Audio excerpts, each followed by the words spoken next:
याय लंबोदराय सकलाय जगद्धिताय नागननाय श्रुतिजग्विभूषिताय गौरीसुताय गणनाथ नमो नमस्ते भक्ताचरिनाशनपरनाय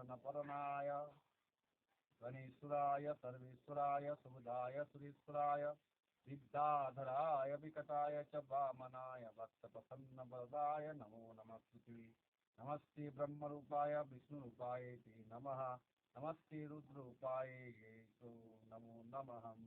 नमस्ते ब्रह्मरूपाय विष्णुरूपाय ते नमः नमस्ते रुद्ररूपाय कलिरूपाय ते नमः विश्वस्वरूपाय नमस्ते ब्रह्मचारिणे भक्ता प्रियाय देवाय नमस्तु विनायकाय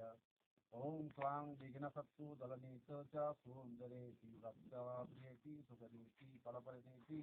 विद्यापदेता धरः धरति च ये अस्तु तवन्ति देवो गणेश वरदो भवा नित्यवीरं वैष्णवी शक्तिरन्तविजा विश्वस्यबीजं परमसिमया